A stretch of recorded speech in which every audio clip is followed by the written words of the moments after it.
Good morning everyone, আশা করছি সবাই খুব ভালো আছো। সকাল সকাল উঠে ভাবলাম তোমাদের সাথে একটা ভিডিও শেয়ার করাই যাক। আমার দ্বারা ডেলি ভ্লগ শেয়ার করা সম্ভব নয়, যেটা আমার ভালো লাগে এই ভিডিওটা যে চলো তোমাদের সাথে একটু শেয়ার করা যায়, তখন আমি ভিডিওটা তোমাদের সাথে শেয়ার করি। সাধারণত আমি মেকআপের পোস্ট ছাড়া বা মেকআপ সাজাতে যাওয়ার সময় যে ব্লগগুলো করে থাকি সেইগুলো ছাড়া আমি সাধারণত পোস্ট করি না। খুব কম টাইম কোথাও ঘুরতে যাচ্ছি সেই সময় তাও আমি শর্টসেই ছাড়ি।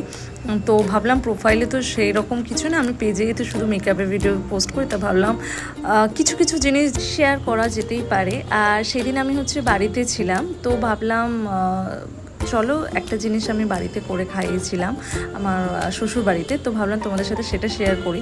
আর রান্না বলতে আমি সেই রকম রান্না অত ভালো পারি না। আমার বাড়িতে ম্যাক্সিমাম আমার শাশুড়ি মাই রান্না করে থাকে, আর যেদিন আমার টাইম হয় সেদিনই আমি করি। তো আজকে ভালো একটু নতুনত্ব একটা রান্না করি, যেটা রেসিপিটা আমি পরে বলছি, বা কার কাছ থেকে শিখেছি সেটাও আমি পরে বলছি। খুব ইচ্ছা হয়েছিল যে আমি করে খাওয়াবো, কারণ বেশিরভাগ সময়ই আমার শাশুড়ি মা সবসময় রান্না করে, আমি একদম টাইম পাই না। প্লাস আমার যাওয়া আসা করতে হয়, আমার বাড়ি বারুইপুর আর শিয়ালদা, শ্বশুরবাড়ি শিয়ালদা। তো আমি যখন আমার সাউথের দিকে সাজানো থাকে তখন কিন্তু আমাকে বাপের বাড়ি থাকতে হয় 2 দিন 3 দিন এরকম করে থেকেই কাজ করতে হয়। স্টুডিও হলে আমি যাওয়া আসা করি, তো সেই রকম টাইম হয়ে ওঠে না। তো ভাবলাম আজকে একটু টাইম ছিল, অনেক দিন পর বাড়ি আছি, তো চলো কিছু করে খাওয়ানোই যাক। জানি না ভালো হবে কি না, এরকমই একটা টেনশন ছিল, যেহেতু ফার্স্ট টাইম করছি, বাড়িতেও অতটা করতাম না। তো এটা আমি বেবি নান করেছিলাম, খুব ভালো লাগে আমার খেতে। তো সেই জন্য আমিও ভাবলাম যে এটা করি, কিন্তু বাপরে বাপ, মানে খুবই কষ্টের ব্যাপার, মানে এরকম একটা ব্যাপার, মানে অনেক যেন কিছু নোংরা হয়ে গেছে। রান্নার ব্যাপারটা একটু আলাদা, কারণ একটু ভাত তরকারি এই সব জিনিস যেটা আমরা টুকটাক করে থাকি, সেগুলো যেন মনে হয় যেন একটু সহজ আছে, এটা যেন অনেকটাই টাফ। হয়তো প্রথম করছিলাম বলে। এইটা আমি শিখেছিলাম পল্লবীর কাছ থেকে।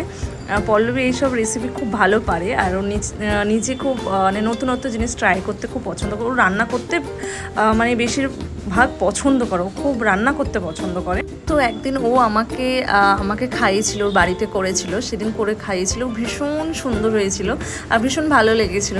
তা আমিও তখন ভেবেছিলাম যে একদিন আমিও বাড়িতে কিছু করে খাওয়াবো, যেহেতু আমি সবসময় খাই, তো ভাবলাম মাঝে সাঝে করে খাওয়ানোটা ভালো লাগে। আর বেশ মাঝে সাঝে সত্যি কথা যেটা এক রকম কাজের চেয়ে মাঝে সাঝে একটু রান্না করতেও ভালো লাগে, যেটা আমার করেও বেশ ভালো লেগেছিলো। কিন্তু একটু মানে খুব ছড়ানো যেন কাজ হয়ে গেছিলো, মানে পেরে উঠছিলাম না যে কীভাবে কি করব না করব। তো ফাইনালি আমি করেছিলাম, আর ভীষণ ভালো হয়েছিলাম, নিজে করে বলছি না, ভীষণ আমার নিজেরও ভালো লেগেছিলো যে আমি করেছিলাম।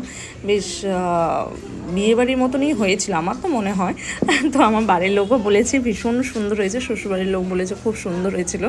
আর আমি সেদিন বেবি নান করেছিলাম, আর কাবলি ছোলা, পনির কাবলি ছোলা করেছিলাম। তো এটা ফেসবুকে ছাড়ার মতো কিছু নয়, তবুও কিছু কিছু জিনিস ভালো লাগে যে এটা আমি করেছি, স্মৃতি হিসেবে থেকেই থাক।